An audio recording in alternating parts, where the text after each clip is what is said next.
Welcome to From Capes to Chapters, the podcast where we explore the stories behind storytellers.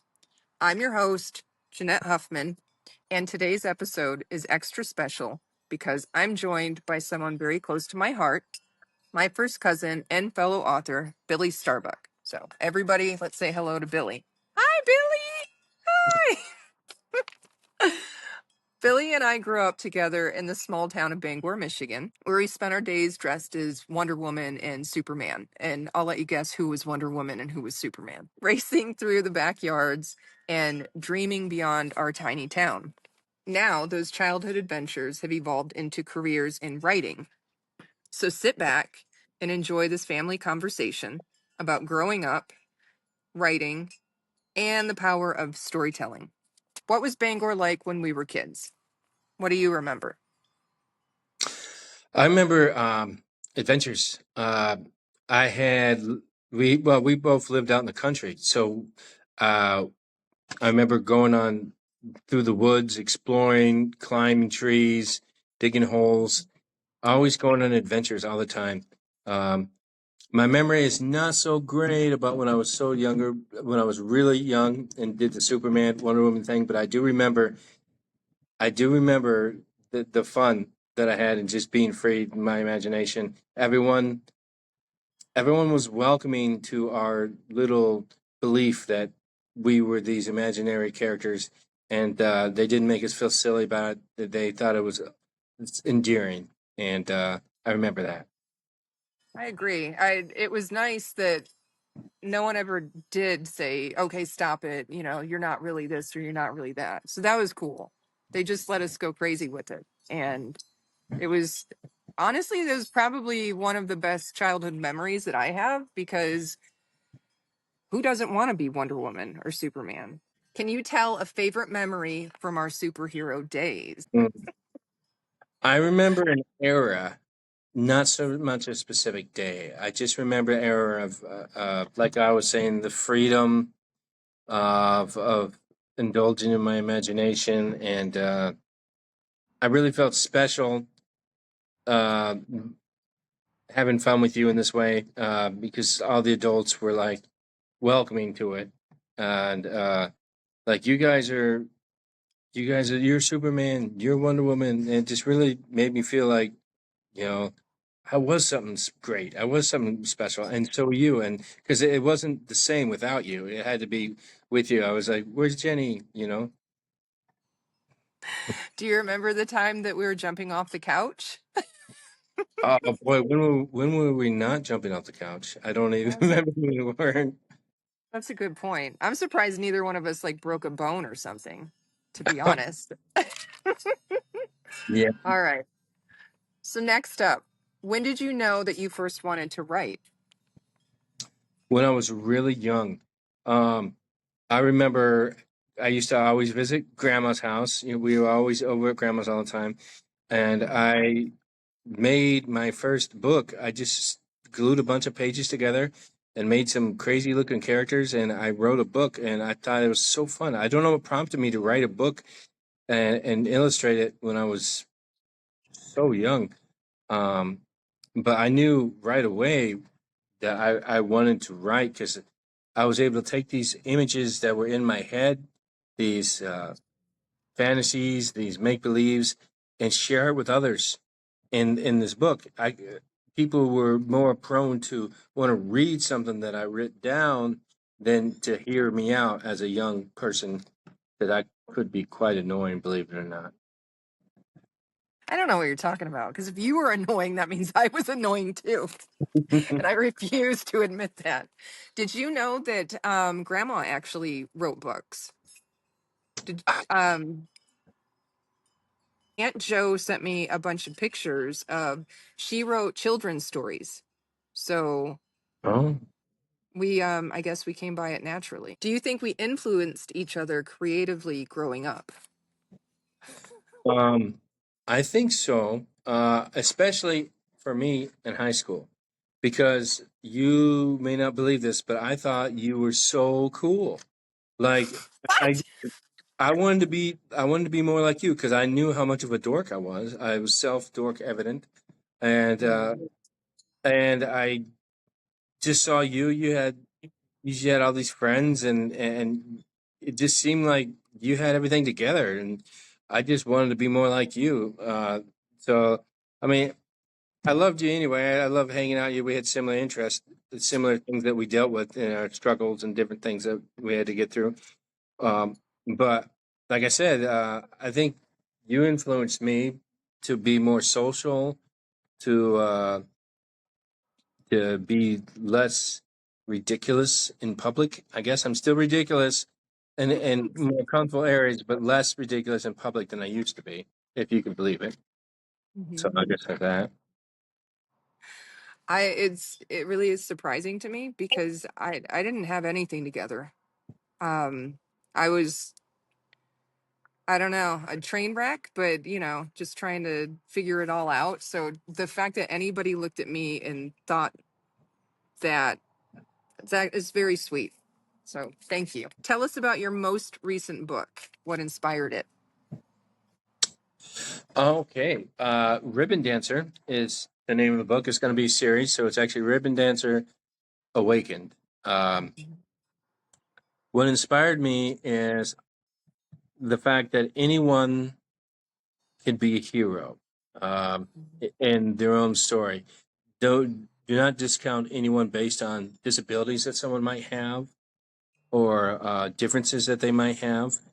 In this book, the main character, or one of the main characters, suffers from a disability, and that in no way, shape, or form stops them from being the hero of the story.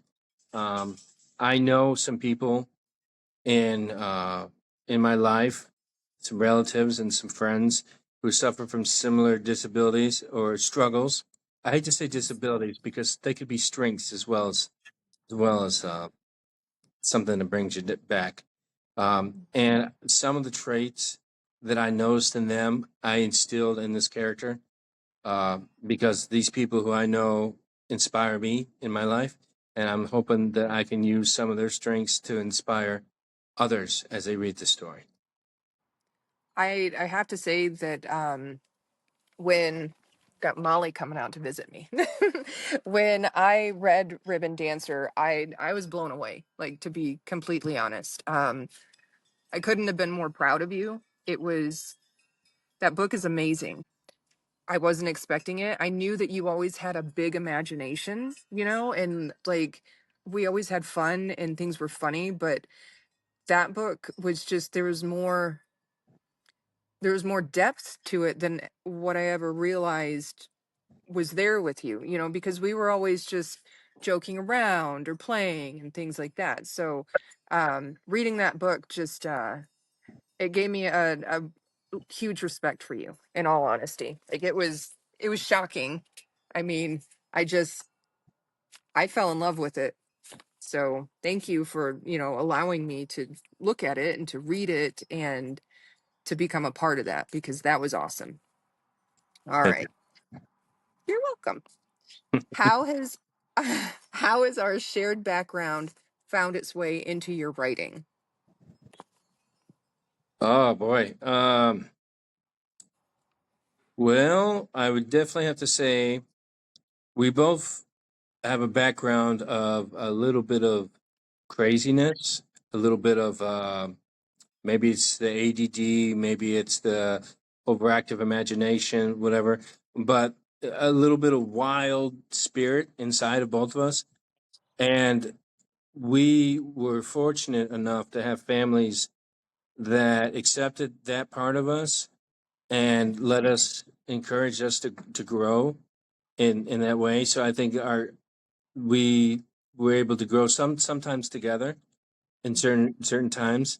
Um, I have to say that that spirit of never died down. It was like it's a flame that if you put a cap over it, it'll die out.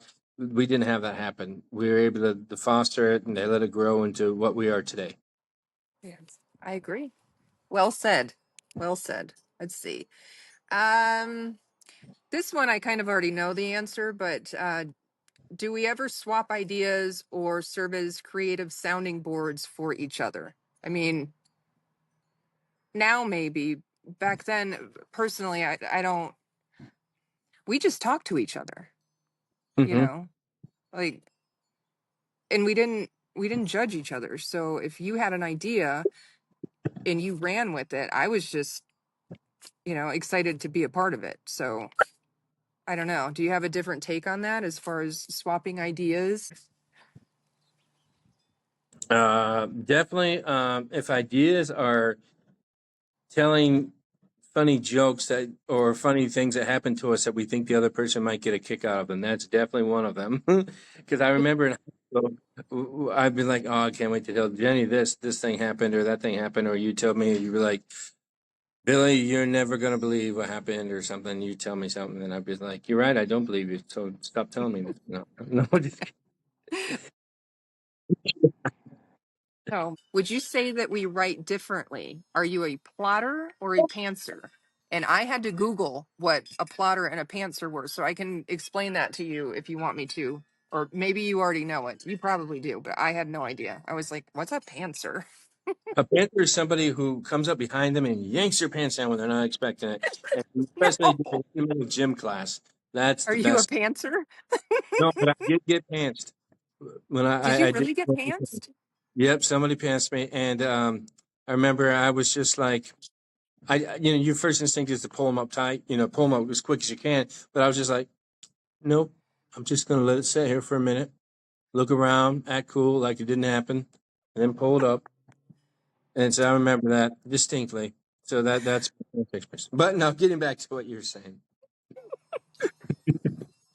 um, I would have thought before I started writing that I would be someone who plots the book out and writes a really strict outline and follow it because I wanted to have everything in place and it'd be easier to write that way.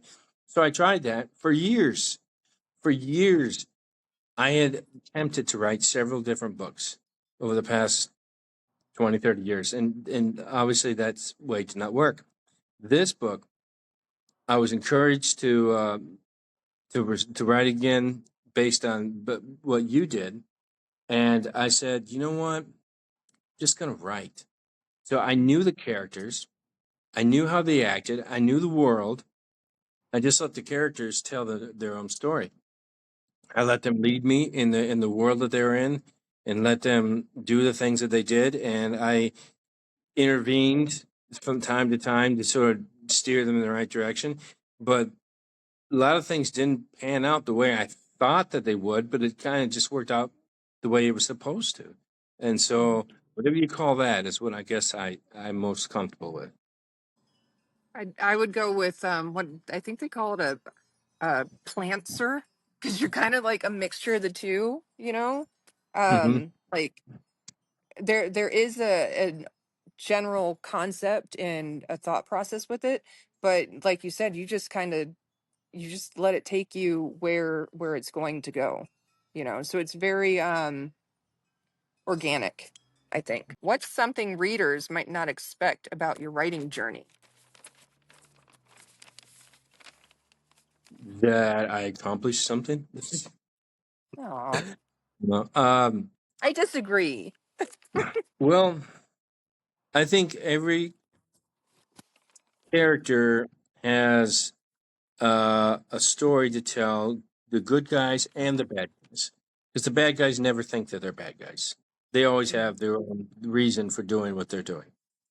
And one thing they may not expect is the point of view of the, you know, what do they say, the antagonist. The point of view of the antagonist. Yes, he's not just pure evil. He might seem that way, but at least he didn't start off that way. He started off with good intentions that turned bad.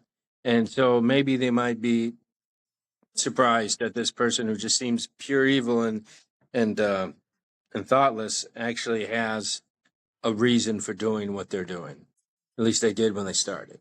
That might That surprise people. was Yeah, that was something that I actually really did also like about Ribbon Dancer, is that, we always want to hate the antagonist. We always want to be like, oh, you deserve anything you get. But they came from somewhere. Like they weren't born, most of them weren't born like that. Maybe some, but not all of them. So it was cool the way that you wove that into the story. I liked that. That was nice. Favorite childhood book. And this one, I don't know for me. Maybe Fox and the Hound. Hmm.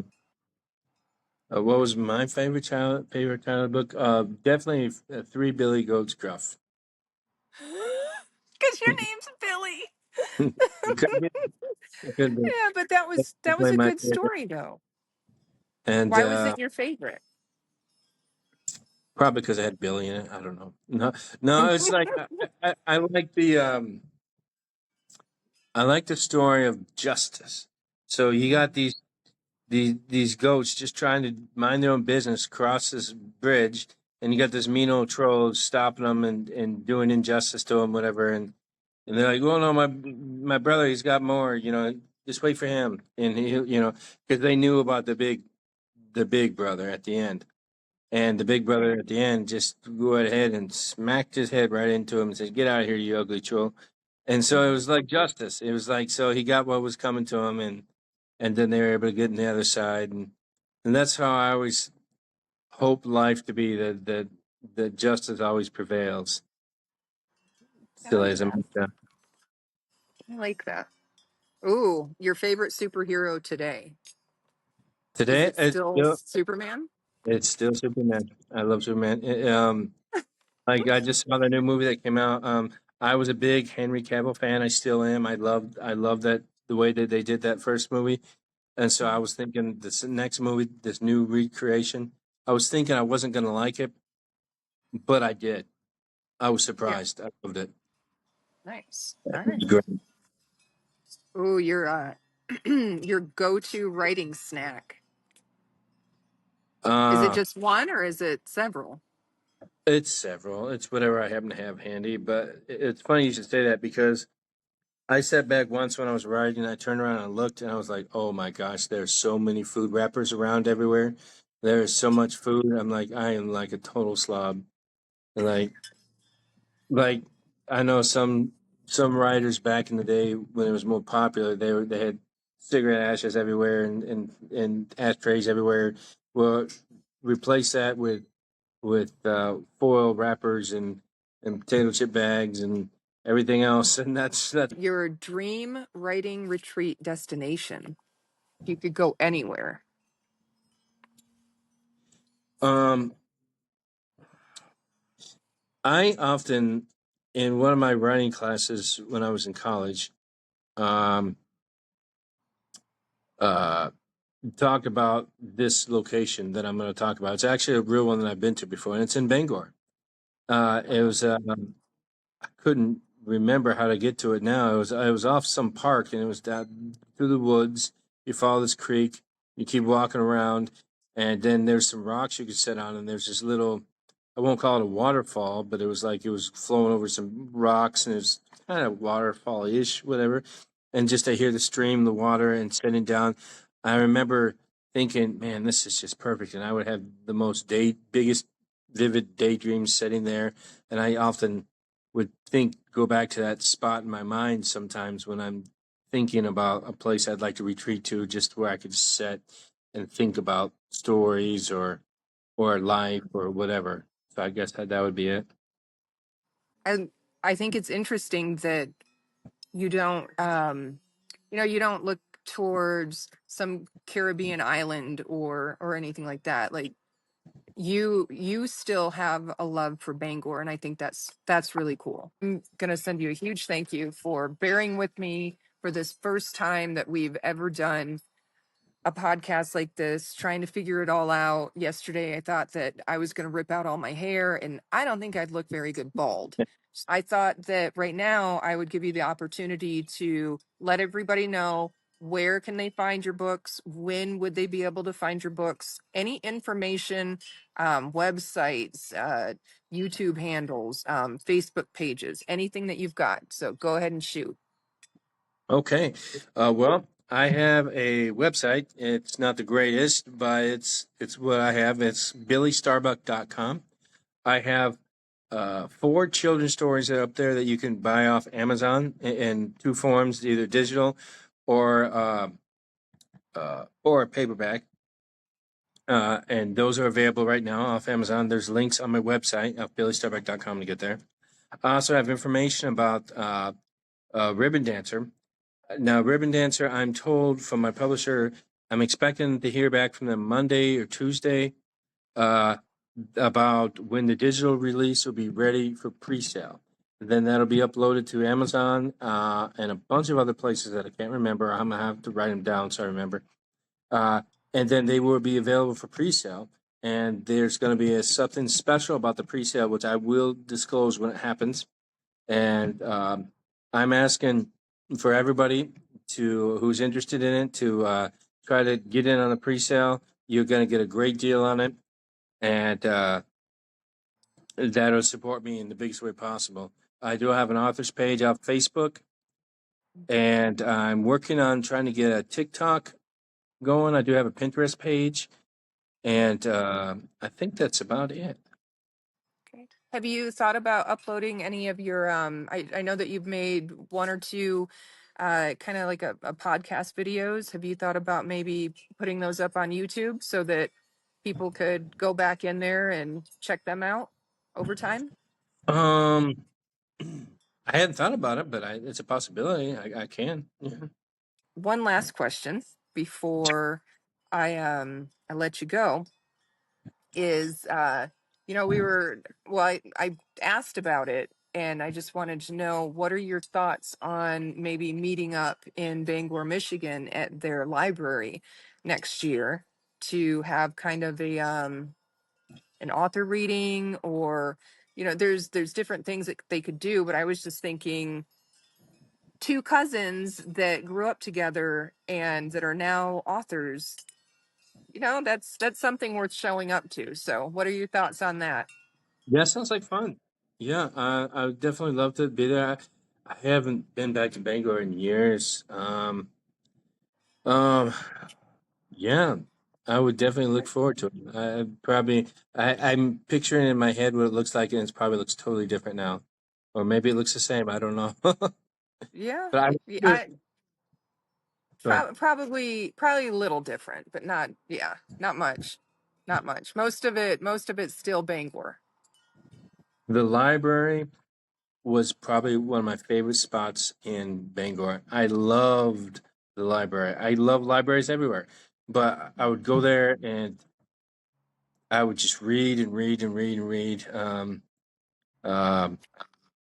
and it's just so magical. Libraries are just wonderful. They're one of my favorite spots to be. I agree. I agree.